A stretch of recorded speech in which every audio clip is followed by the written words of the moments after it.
So when I tell your story, one of my favorite things to tell about your story is my dad moved to New Mexico, and his first job, he works nights at a liquor store.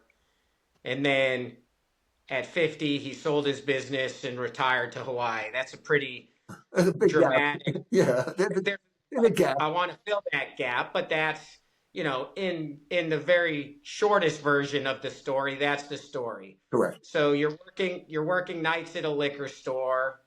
What's your next job? Next job I worked, and it was maybe for 2 years. I worked for a division of General Electric. The only at the time, the only friend I had in Albuquerque was this. We met at the natural childbirth class we were taking when your mom was pregnant. We met this other couple who had a daughter, Lisa, at the same time. So Roger was an architect. I applied for this job at General Electric, and they say, "Can you read blueprints?" I said, "Oh, sure." And for the first month, I'm on the phone with Roger. "Hey, what do these little squiggly lines mean?" Fake it till you make it. Exactly, exactly. But I needed a job. You were there. We knew Cure was coming. We were a division of based out of Denver. The Denver region had Wyoming, New Mexico, all of Colorado, and the big shots in Denver took a liking to me. And the guy, my immediate superior in Albuquerque, felt threatened. When Cure was born, I took a day off, and he called me and fired me for not showing up at some important time or something. Again, one of those doors that opened, and thank goodness that opened, because I was making okay money and I had a responsible job, and I needed to push out, and they pushed me out. So that was the one job I was fired from.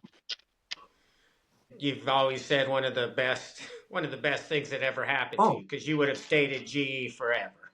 exactly. They probably would have moved me to the Colorado office. My whole life would have been completely different.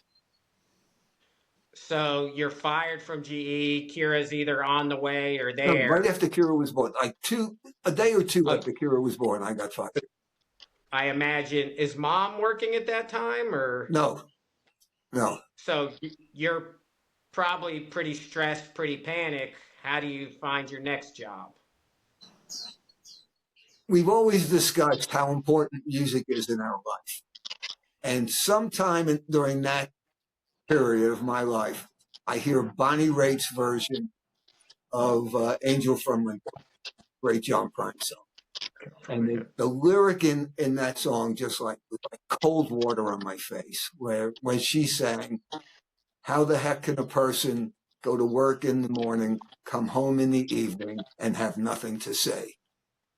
And it just awoke in me. I said, "All right, I can't just have a job to pay the bills. I have to find something that I'm interested in." But I did need a job. I had two kids in the house and no income. So I took this temporary 3-month position at an advertising agency where I was a copywriter. And our big client, why it was only 3 months, it was an election for U.S. Senator Joseph Montoya. He was one of the Watergate senators, pretty much an idiot, not real smart. But while working that job, I had some interactions with media people.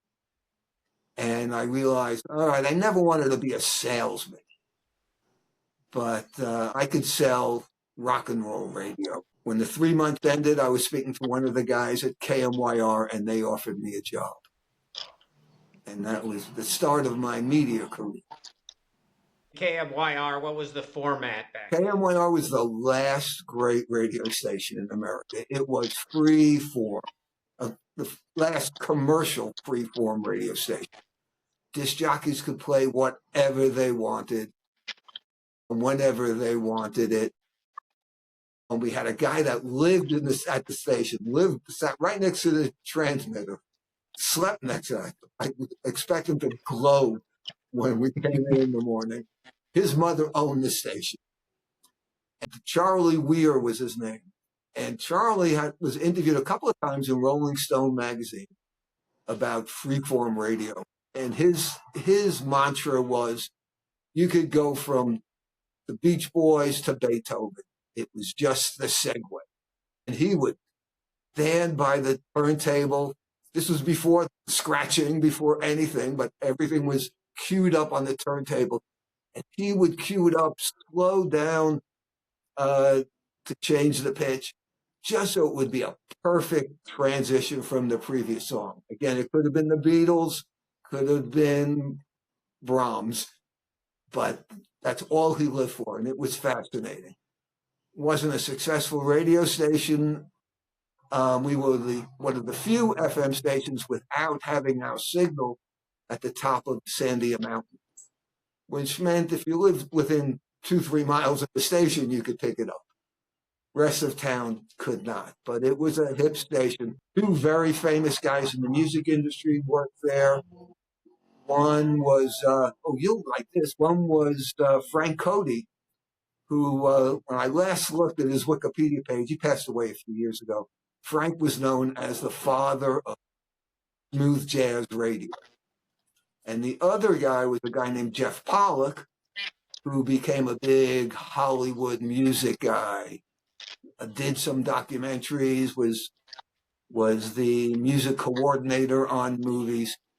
And a couple of successful disc jockeys came out of there. It was a very, very hip, very happening stuff. So when you came home, you had something to talk about. Exactly. Let me flash forward a bit. We have Bonnie Raitt in concert. We had her a number of times.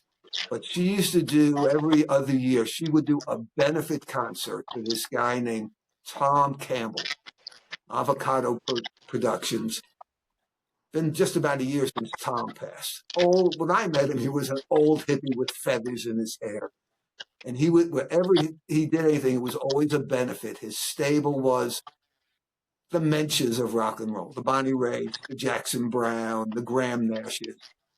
And like Bonnie was a 15, 20-year overnight sensation. And even though she was struggling that long and finally made it and was doing arenas, she kept her word, did smaller venues for Tom. So the last time we have her, Tom says to me, I got to introduce you to Bonnie when the show's up. So Cindy was with me, so we go to the dressing room and Tom goes, Bonnie, this is Barry Finkenberg. He's the guy that started the Guns for Tickets program. And we had this great chat and talked about music, talked about doing righteous things. And when the chat was over, I said to her, thank you for all the great music and the great times. And she said to me, thanks for being a great guy. And my heart just still is fluttering from that moment. So Bonnie Raitt is always number one in my book. I did tell her the Angel from Montgomery story and told her how that changed my life. So music has always been an important part of your life, and the second thing that's probably the most important, putting aside family and love, but is sports. Correct. So as you're in New Mexico, you're playing basketball, and then are you playing basketball, I But guess? playing basketball, General Electric had a team. When I left there, when I got into radio, my first client was Uncle Mitch. We would alternate years eventually who would sponsor the team. One year it was the General Store team, one year it was the Giant Tickets team, but we played mainly softball together for a dozen years. So music being one of the doors, sports being the other door, which again, my understanding from the stories is sports being the bridge to really getting your first job with Ticketmaster, and that sport being racquetball, correct? Exactly. While I'm working at General Electric, I take up tennis. And I developed, because I had a real erroneous grip, or not grip, wrist movement. You're supposed to lock your wrist in tennis, and I had a loose wrist, which caused me to get tennis elbow. So I go to a doctor, and he says, he was a tennis player, and he gives me a tongue depressor and says, "Show me your backhand." And I do this, and he goes, "That's it. Your wrist is moving." So you have three options: either take lessons, take up another sport, or I confuse your wrist. I'm not that good a lesson taker. I'm not going to get my wrist fused. I'll take up a new sport. And the new sport I took up was racquetball. I'm in radio. My two other of my clients were the local promoters, Crystal Leaf Productions. They also same guys that own Don Poncho's and the Guild movie theaters, the two hit movie theaters in town. So we're playing racquetball. They're my clients. And one day my radio station out of the blue changes its format. We go from 94 rock, where we were playing Leonard Skinner, Charlie would play Beethoven, into the Beach Boys. We had whatever the disc jockey wanted, into Art Garfunkel, into the lame Chicago era. I mean, and so I'm playing racquetball with these guys, and I'm bitching to them, "I hate this format. I can't do this anymore." And they say to me one day, "We just bought the very first franchise of this new company, and we need someone to run it.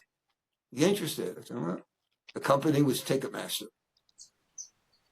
It was a franchise. It wasn't founded in Albuquerque. I thought it was founded in Albuquerque. A guy from Albuquerque and a guy from Phoenix, from Arizona State. The Albuquerque guy was Pope Joy Hall. Pope Joy Hall's seating chart was used for dozens of years as the training map for Ticketmaster all over the world. They started it with they started a ticketing company they called it Ticketmaster, because at the time there was Ticketron, and Ticketron wouldn't give you the time of day if you were in a small city. The technology was in its early days. It was too expensive to run telephone lines. So they were in 10, 12, 15 major markets, would never give a secondary market a look. So these two guys, Albert Leffler and Pete Godblock, started this company whose goal was, we'll hit the secondary markets. So the very first three Ticketmaster locations were Albuquerque, El Paso, and Oslo, Norway. Things were real slow. I mean, we did okay at Albuquerque, but these were just two guys in the middle of nowhere, and we're always needing financing to grow the company. These are the racquetball guys. No. These are the guys. These are the guys who Pete and Albert sold the very first system to in Albuquerque. There were four guys, two of whom I played racquetball with. One was Ken Gaddis from Ned's, and one was a guy who had this real thief of a guy named Dennis Tramley, who had another ticket agency. So they had Dennis close his ticket agency, and they figured they had the market locked up. This was 1978, 79. And most promoters were a little scared of computerized tickets. Back in the old days, if you had a show that had 1,000 seats available, you'd buy 1,000 tickets. At the end of the night, you count out, we have 100 tickets left. That means we sold 900 tickets. They had what was called Deadwood. They had a way of counting unsold tickets. With computers, it was whatever the computer told them. So there was skepticism. Ticketing prior to that was always like the carnies of the entertainment business. Didn't have the best reputation. And when computers came in and most people were unfamiliar with it or distrustful of it, it took a while to overcome that fear. Bert Manzari and Paul Richardson were the two guys from Crystal Leaf. Don Ponchos in the Guild. They were my racquetball buddies, and they offered me. Tom Hogue was running the company for him, and he was great behind the scenes. He was great with the computer, but he didn't have the right personality to deal with rock and roll promoters. And I had done that for my years in rock and roll radio. Oh, back to radio for a second. I worked at KMYR for 1 year and then got poached by 94 Rock, and they made me the sales manager. And I learned quite a lot, and that's where I met Bert and Paul, and they were my clients, and all the rock guys were my clients. So it was fun. That was fun, and something I could have done for a long time until they pulled the format or went from 94 Rock to Rock 94, and that wasn't fun anymore. Where is the Ticketmaster original headquarters? When I went to work for them in the very first location, it was you could hit a 9-iron from that office to where Microsoft's first office was. It was right on Central, right off of San Mateo, Central and San Mateo. Kind of a sketchy part of town. In fact, I had to call the guys up one day and say, hey, I'm bringing people in to discuss $100,000 deals and whatever in this flea bag office. You guys got to move us into somewhere else. And then we moved into one of those houses that would convert it into office building. Someone's house at one time was someone's office. And it was the office that was used by Bert and Paul for their concert business and the lawyer. And they all moved out and we moved in. And that becomes, that'll be brought up when I tell you how I left Ticketmaster from that office. Again, just for my edification, that was the original Ticketmaster then? That was the very first. Yes, it was. Okay, that's what I thought. So you're one of the first 10 employees of Ticketmaster, first 5 employees? I would bet I was in number 6, number 7, maybe. If they gave out badges and you had your number, Fred Rosen would be in the hundreds, low hundreds. I would be 6 or 7. So you're the sixth or seventh employee at Ticketmaster. It's not going great at the start. It's challenging, or it takes off right away. What happens when you join? There were a couple of other ticket guys. Even though Dennis Trabley closed his as part of his agreement when he was brought in the partnership that owned it, a guy by the name of George Grostet had a ticket agency, and they had hard tickets, not computerized tickets. And they had a client or two each. We had University of New Mexico, which gave us Popejoy Hall and gave us shows at the Pit. So it was doing okay. Not that great, but doing okay. I was able to negotiate a car in my next salary negotiations. So we were making money. But you're just an employee. You have an no employee. ownership. I'm very happy. I'm happy working there. It was kind of hip job. The other guys were hands off until they weren't. I could have done that for quite a long time. So how long are you doing it until the accusations? About 2.5 years. So you're there 2.5 years. So what year is this approximately? 80. We're going from like late 78 to early 81. And then in 1981, for our family, the infamous Ice Capades show happened. One of Woody Allen, I hate to quote Woody Allen, but in one of his great movies, he's searching for a philosophy to embrace. And he gets to a guy's named Kierkegaard or something, and he goes, Kierkegaard was a believer that in reincarnation. He says, but I can't get behind that, because if there's reincarnation, that means I have to sit through Ice Capades again. But we had a week of Ice Capades. It was a big moneymaker. On Easter Sunday, we take the Saturday night receipts back to the office. We had a safe. I opened the safe, and the safe was empty. There were checks. There might have been $8,000 in checks and cash. gone.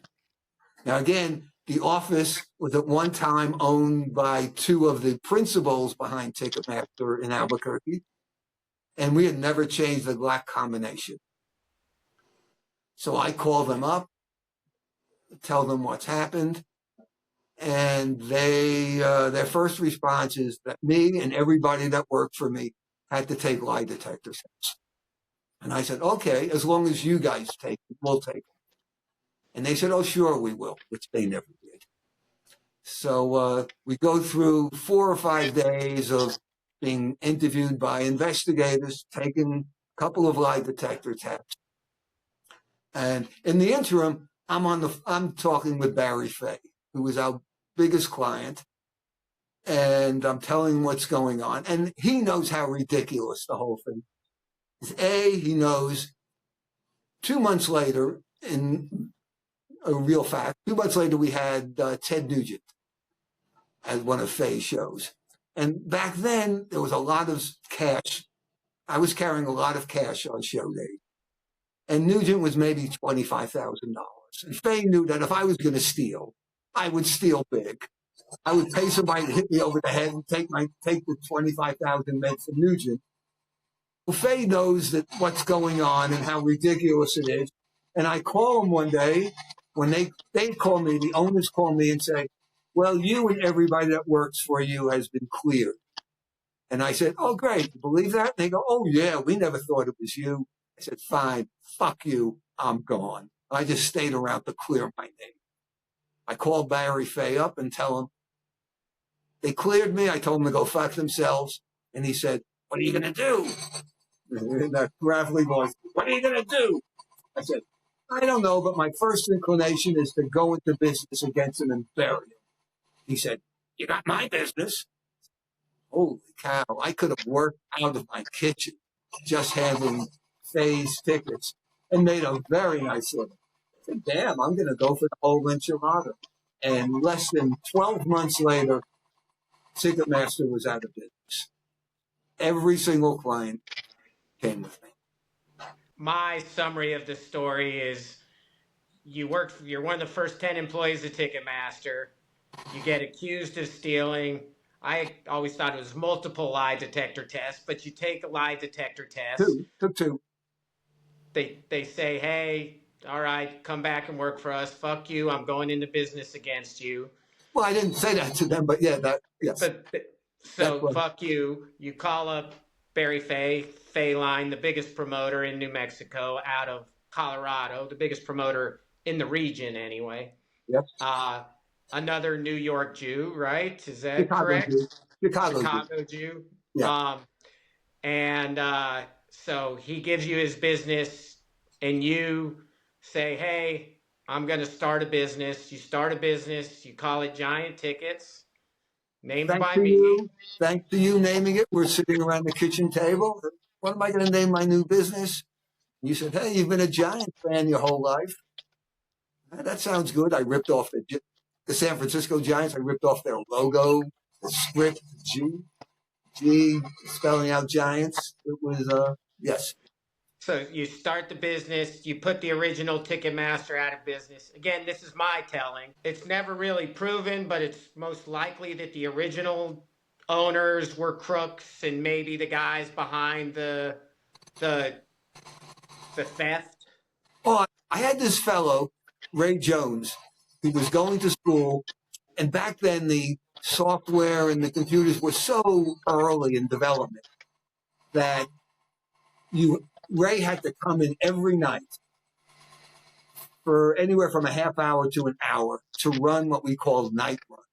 And I would pay him for 2.5 hours, regardless of how long it took. And Ray ended up went to work for Ticketmaster, and maybe Atlanta was in charge of the technical aspect of it. In the whole Florida region at one time, he had a very successful life. Ray passed away a couple of years ago. One day I'm at a Ticketmaster conference. This had to be 10 years later, 10, 11 years later. And Ray, who was the salt of the earth, the sweetest guy, Ray walks up to me, and I could see he's having trouble telling me what he wants to tell me. And he says, I have to finally admit it. I have to tell you this. I've known this for 10, 11 years, but it wasn't the owners who ripped off the safe. It was his roommate. He learned that a couple of years, and he was embarrassing and sweating. I said, Ray, whoever did that did me the biggest favor anyone has ever done me. So don't feel bad about it. So what my suspect were the owners because it was their building. They were thieves anyhow. But it was Ray's roommate who came with Ray one night when they were doing the night run just to hang out with Ray and notice where Ray got the combination from my Rolodex. And one day Ray was busy and his roommate ripped us off. So you put the original Ticketmaster out of business. What Ticketmaster had was the computer technology. So that the whatever's left of that is bought up by the Pritzker family and moved to Los Angeles. Well, I go backwards. Most people, 98% of people started with hard tickets and then went into computers. I started with computers and but I couldn't afford and nor was there a viable Ticketmaster worth getting involved with. So I'm in the hard ticket business.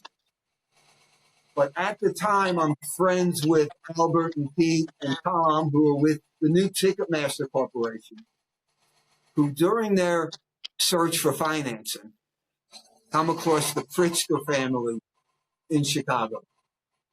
The governor of Chicago right now, J.B. Pritzker, is from that family. I'm not sure where he is on the family tree. The Pritzkers call in this New York hotshot attorney to overlook, to see if the deal was worth doing. The attorney was Fred Rosen. Fred looks at the deal and says, Ticketron is vulnerable. If you guys are willing to finance it, I'm willing to run the place for you. And we'll, instead of being a business for secondary market, we're going to go head to head with Ticketron and put them out of business. And for a couple of years, Ticketron was always referred to as Tron. We've got to beat Tron. We've got to do this. Fred decides to go to LA. At the same time, Barry Fay again hires me to do the ticketing for the second US Festival, which was in San Bernardino. You're giant tickets at this I'm point. giant. I'm giant tickets, hard ticket guy. But Fay trusts me. Fay liked me, and Fay knew I was an honest guy and can do the job. So Fay hires me to do the ticketing. That was national ticketing. There's no internet. There's no way if you're living in Cleveland, you could go on the computer and buy a ticket for a show in San Bernardino. So there was a lot of mail orders and handling mail orders. It was different from what Kira does today. A lot different.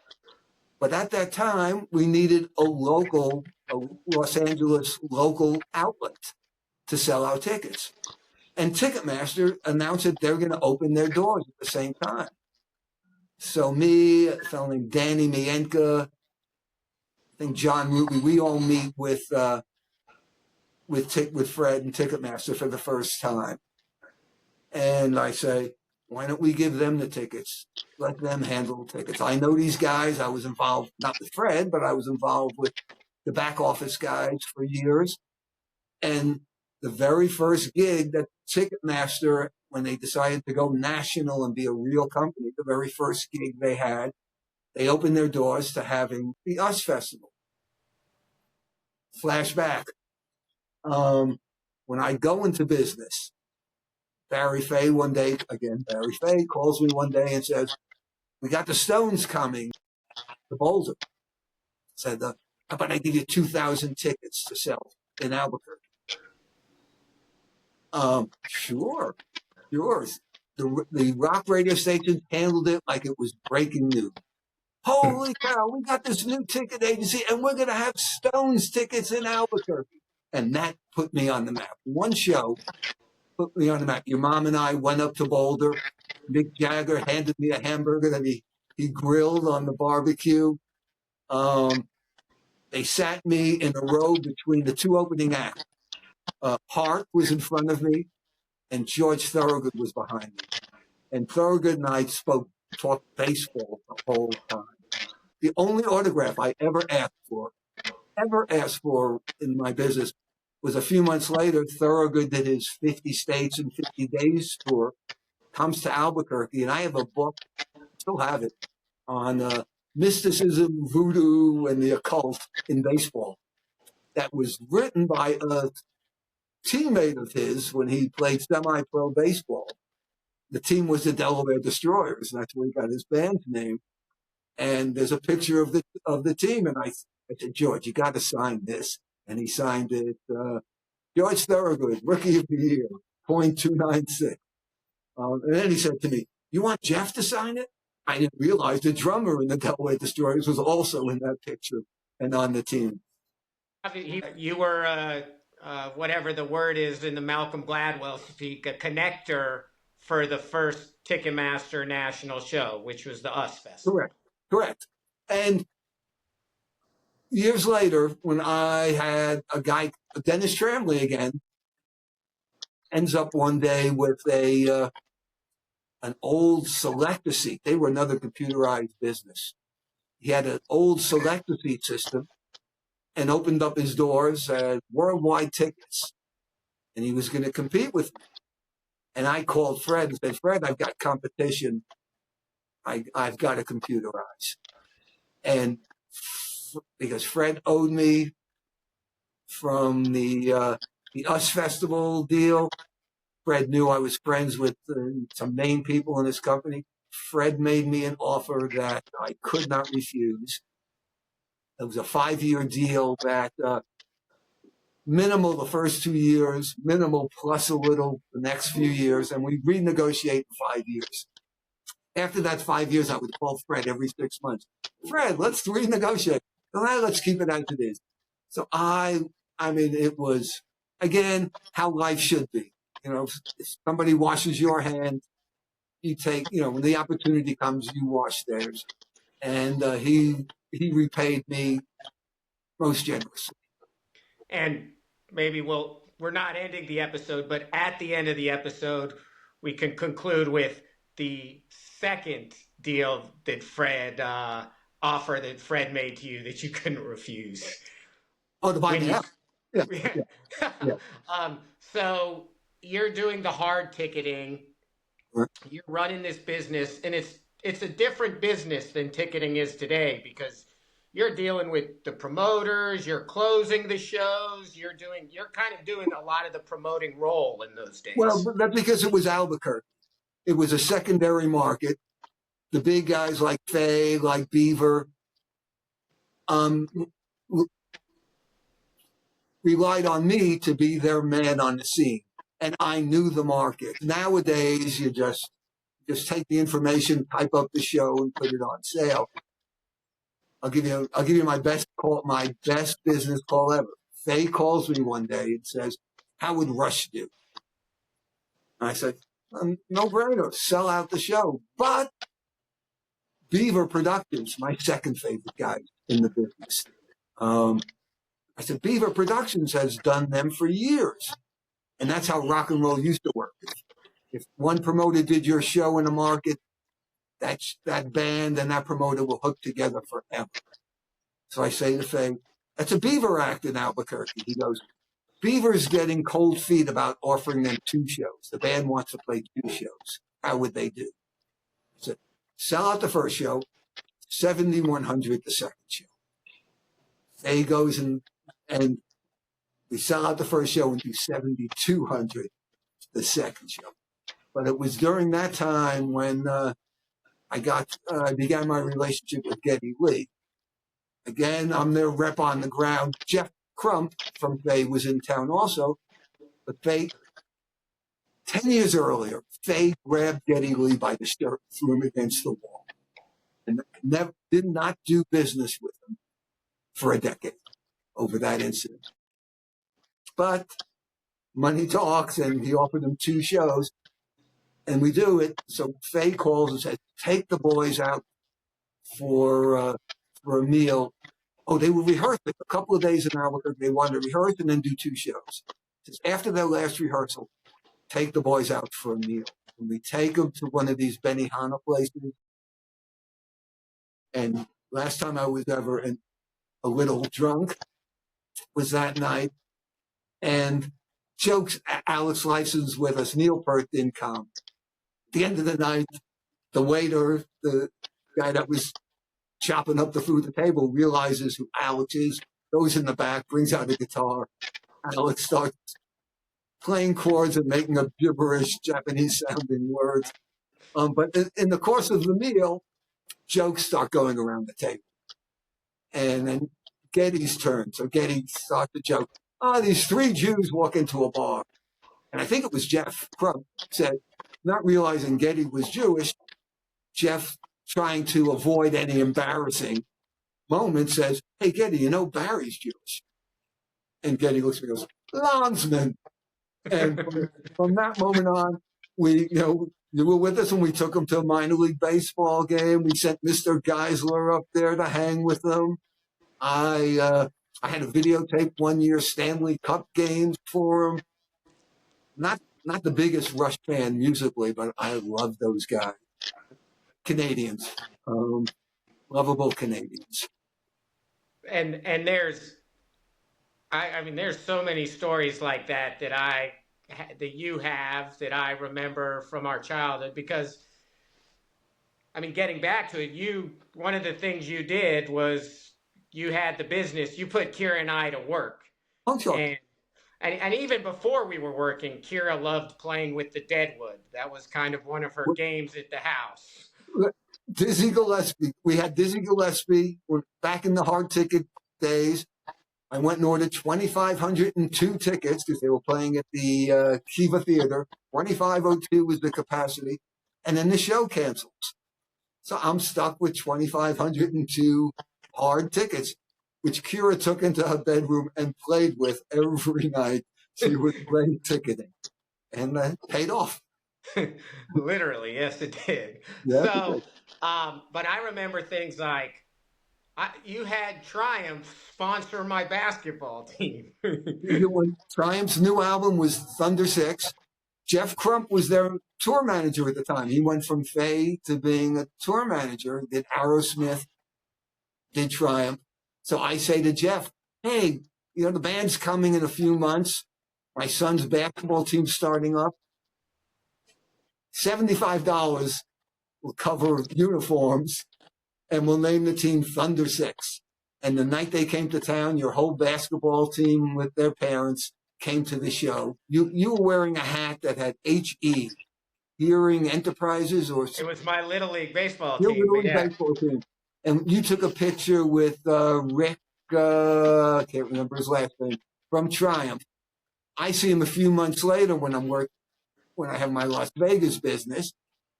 Bring him the picture, and he signed it to you because he was calling you He-Man after the HE, and he signed the picture. How you doing, He-Man? The Las Vegas story is worth some time. Well, let's hear it. What is the Las Vegas story? Again, Barry Fay calls me up and says, I've got this new partnership. It's me, 2 big shots in the business named Howard Rose, Howard Golden, I think. Stevie Nicks' dad, Jess, who was a character in the rock and roll world even before Stevie hit it, and the Dunes Hotel. We're all going into partnership. And why don't you open a business in Las Vegas and handle our tickets? Okay, I go to Las Vegas. I do all the mundane things. This was mid-'80s, mid to late 80s. I go to find who's the Uncle Mitch of Las Vegas who has those kind of stores. They were okay people. I opened a bank account. Got a business license, a post office box. Everybody was miserable. Nobody was happy if you weren't on this trip. We do the first show, which was Alabama. Maybe a 10,000 seat venue at the Dunes Hotel. And these were guys in suits, Las Vegas slick guys. And all they wanted meeting after meeting. And we were in Las Vegas for days on end. And one day I'm standing in front of the door and Faye says to me, "This isn't our meeting." I says, "Yes, it is. It's 11 o'clock. It's the palm room or whatever." That "This is our meeting." He goes, "This isn't our meeting. There are 24 guys in there in suits." And comes show settlement. Again, I'm basically the banker. I take in the money, I distribute. So that's why I'm involved in the settlement. So we go to the settlement of the first show, which was not a sellout, but a successful show. And Faye says, I had $15,000 in advertising expenses. Everybody agreed that was right. I wrote the check, $15,000 for Faye. Jeff Snicks would say, "Oh, I handle the security," whatever.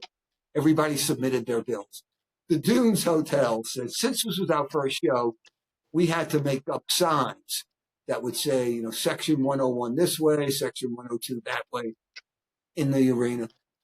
Logical. Okay, how much? $26,000. I sit back in my chair. Again, I'm a disinterested party. Doesn't matter to me. I just do what they tell me.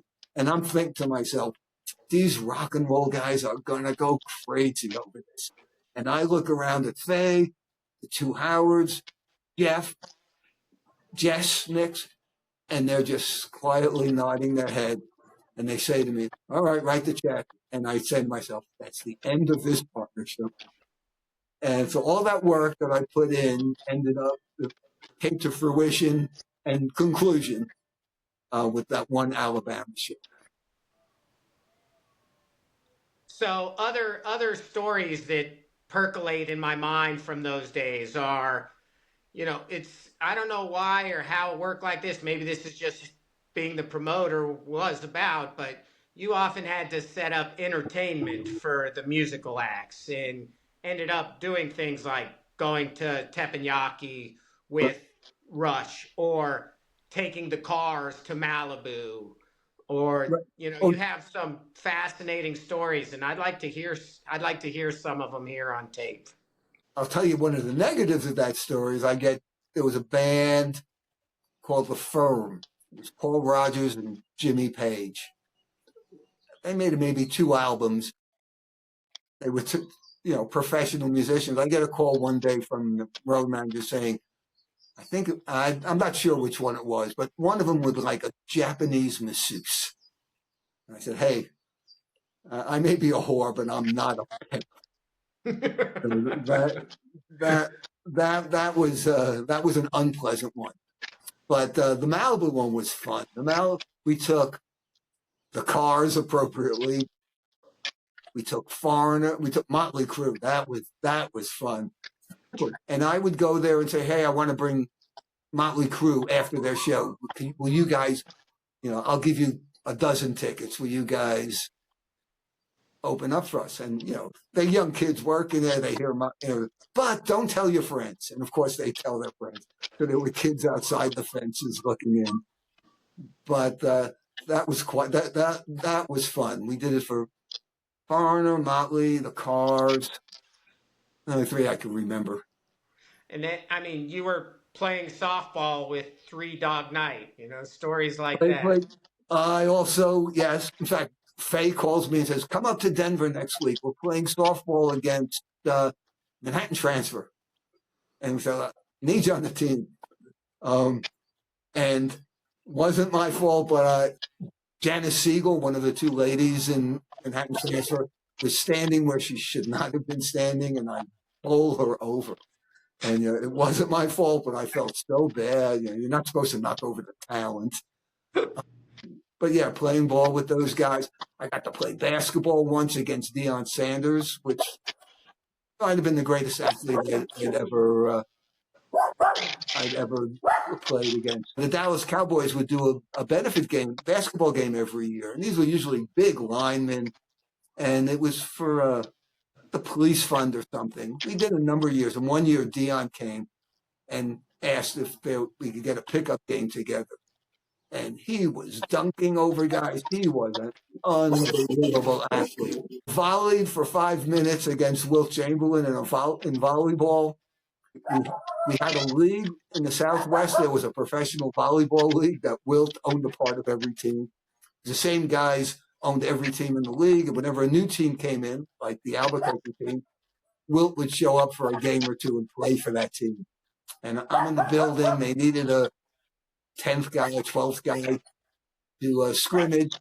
And I see the first time some guy goes up to block Wilt's shot. And he's like 5 feet older than that slim. And I said to myself, if I value my fingers, I ain't getting close to that. I got to play tennis, volley against one of the Mayer brothers, Gene or Sandy. They were in town. We were doing the tickets for them against Illy Nastasi. And that was the same building in the Civic. It was an indoor, and I'm there earlier in the day at the Civic, and someone yells out, "Hey, anybody want to volley?" And it was one of the Mayer brothers, and I don't think I returned the ball with you. I was certainly not in my league. So speaking of tennis, things would fall to Kira and I too because of this. Like I was Bjorn Borg's towel boy or whatever for an event. The I was Lobo a ball basketball. boy for the Lobos. The Bjorn Borg story is very sad. He did an exhibition match. It was near the end of his career. He married some porn star in Italy who took him to the showers. He was broke. He needed money. We're at a restaurant where the Civic Plaza is, somewhere downstairs. Montgolfier, maybe. We're having dinner there. I go to the bathroom. He follows me in and busts out some cocaine. How do I turn down doing cocaine? But about a month or two later, Sports Illustrated wrote an article about the sad melting of Bjorn Borg's retirement and hucksterism or something. It was a very sad evening, but you were Bjorn's towel boy. And you mentioned it was, and this is the 80s. Cocaine is pretty ubiquitous, I'm guessing. Oh yes. In your world, in the business. Oh yes. Oh yes. Fans would come to town, and it was one of the first questions they would ask that would get to me. Where could they? So, remember Craig Ellis? He was the guy I would always. Okay, here's Craig's phone number. Rest in peace, Craig. So you were facilitating all of those types of requests, I guess. Exactly. I was the promoter's guy on the scene, and I was the one local that the band was speaking to. One of my favorite Rush stories is when, before the show, Neil Peart is showing Kira and I all the equipment. Yes, yes. And was it? No, was it Neil? It was Alex Lifeson. No, it was Neil. I'm pretty Maybe it was Al. It was one. I thought it was right. Neil. And they were on stage because I wouldn't. The longer I was in the business, the harder it was for me to sit through a show. Because I was busy the first half of the show, and I was either replaying or knew something was coming up. I could never sit back and relax and watch a show. But I tried to make it a point to go to rehearsals and sound checks. Because besides hearing the music, you got to see what these guys were like. And I think it was at one of the sound checks when Neil or Alex was walking you guys on the stage, and this is our drum kit, and Kira would say, "This is the drums that Rush play?" And this is the Rush bass. use this? Yeah, Rush use this? Right, exactly. But remember from the Dukes game that we took Getty to, he was such a fan and such a good guy. It took half the game for the kids in the stands to realize who this guy with his hair in a ponytail, keeping score of a minor league game, keeping score. Who was this guy? And when they finally realized who it was, they came back with by, and he'd say, "I'll sign anything in between innings." Yeah. And he did that. One year, it was a winter tour, obviously, because the first thing I'm in the building, the buses the semis pull in, and the first thing off the semi was a basketball stand and a net. And on tour with them was Warren Cromartie, who was the first baseman for the Montreal Expos. He just toured with them and played basketball whenever they said. I never got to play in that game. I wasn't around. But yeah, no, I love those guys. Two things were triggered for me. Number one, you kind of turned a passion into a job, but you still loved music. I love music. I loved events. I love sports. And I liked having a business. And all those were the perfect melding into what I was doing. It made me one happy guy. What was the coolest or the best or most impressive sound check you ever saw, or some of them that come to mind? Who really impressed you? Who underwhelmed you? Early, very early on my birthday. So it had to be 1980, 1981, where we have, because you guys all came. Your mom baked me a cake, and we had a cake at my office before I went off to work. We had Billy Joel that night. And I had zero interest in seeing Billy Joel. I thought he was doing ballads. He got big off of "Love You Just the Way You Are." In fact, Virginia, from "Hold On Virginia," "Don't Be Late," "Catholic Girls Start Much Too Late." Virginia was a sister-in-law who I had to deliver tickets to in Albuquerque. So I go to the Billy Joel sound check. I had to be in the building. I wasn't interested in the music. And there were maybe a dozen of us milling around during the sound check. And Joel says, "Hey, would you guys mind sitting down in different places so I could make eye contact or whatever?" He had some reason. So I was sitting down, and in his sound check, he goes into Iron Man and Dazed and Confused. I said, "My God, this guy rocks. This guy's a rocker. I'm going to watch this show." And that was a very impressive sound check. Mellencamp was the same way. Mellencamp had a reputation for being an asshole. But I wanted to check out his sound check.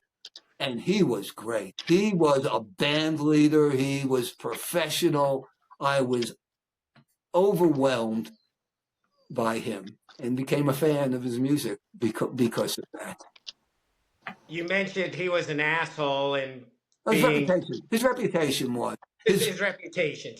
But that leads to something that I've had a mantra of mine that I learned from you and from those days, and you'll remember better than I if it was it was Huey Hall and Oates. Lewis, It was Hall and Oates. It Hall was and Oates, Hall and Oates. Yeah. and they were just assholes to me as a little kid, basically, right?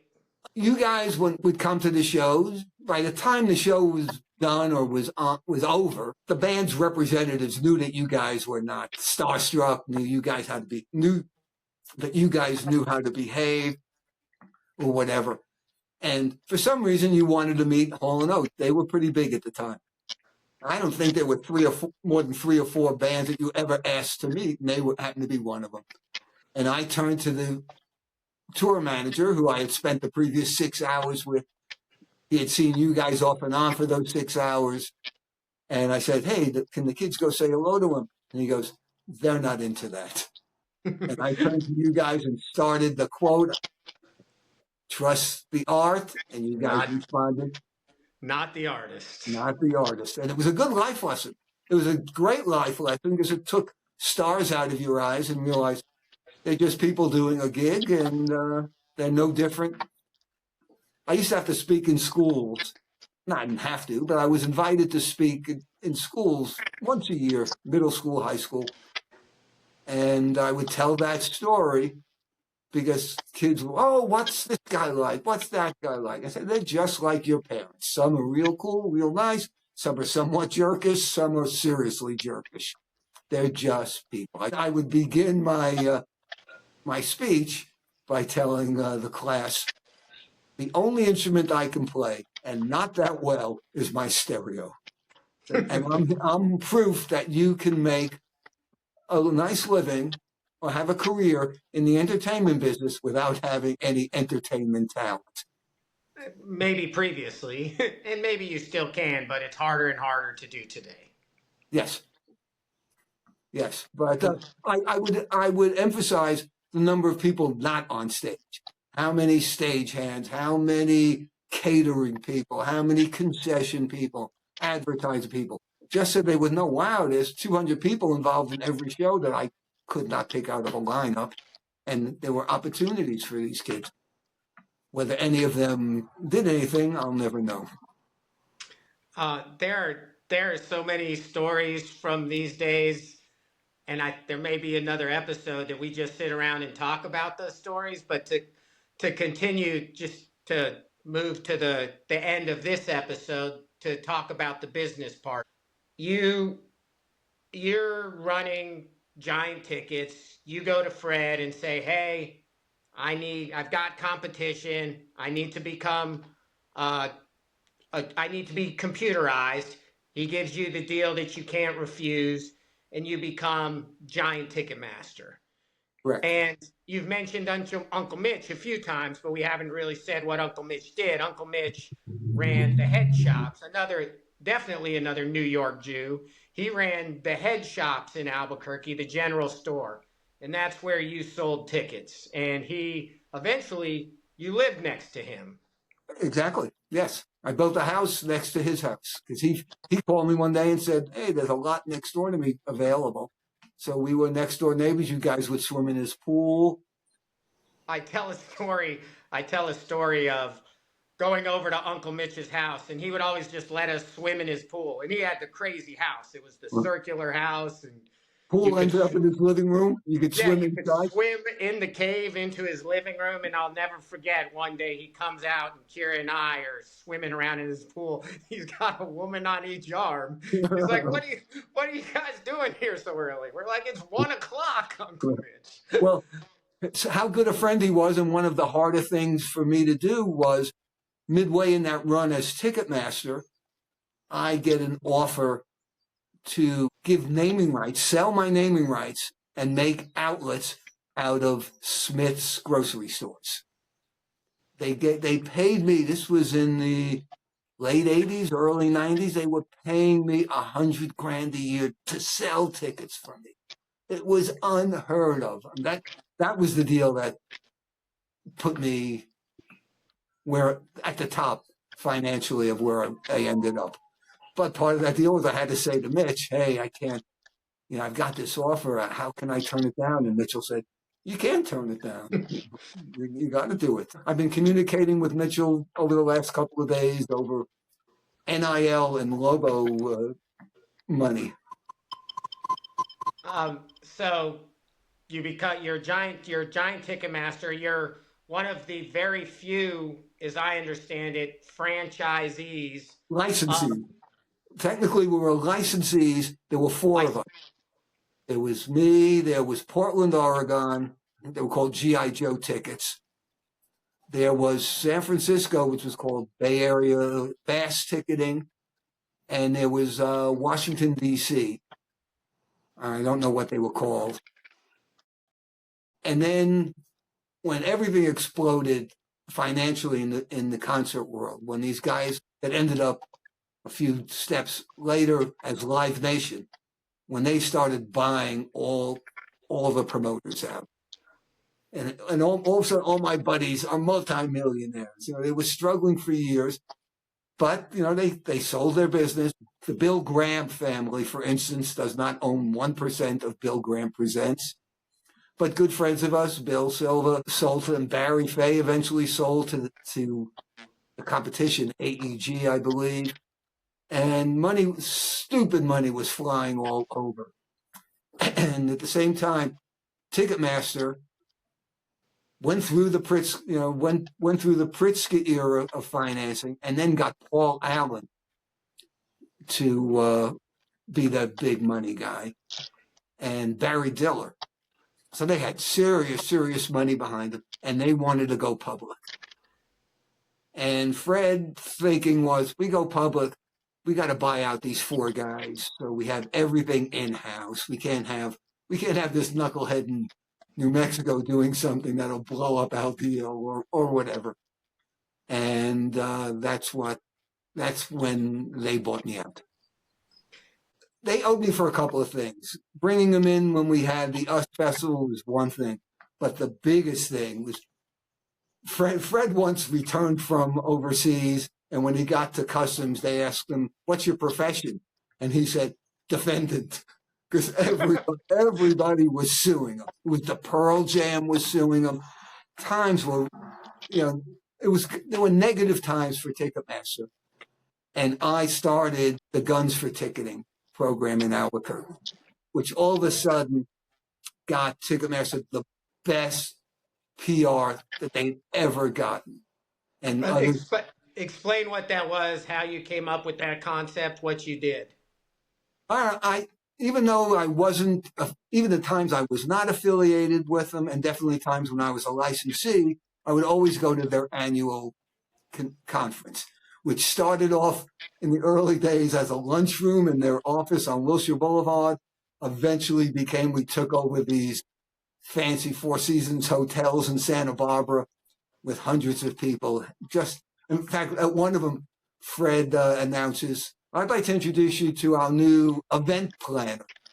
And he looks over at me because I was sitting to the side and he goes, we now have an event planner. It was really big. So one of those, Fred says, we've got to get involved more in the community. There's too much negativity. We got to get involved.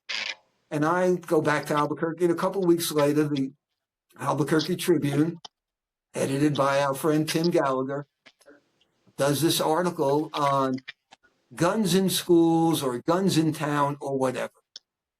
So I call Tim up and say, how about we try to get these guns off the street, and I'll trade concert tickets.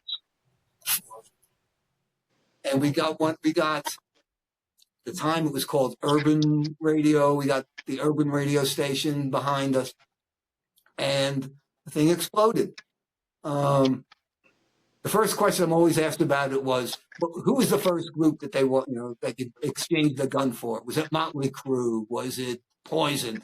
I said, no, the first guy came in with a gun and wanted 2 tickets for Peter, Paul, and Mary. I was on CBS this morning. The New York Times wrote me up. Rolling Stone wrote me up.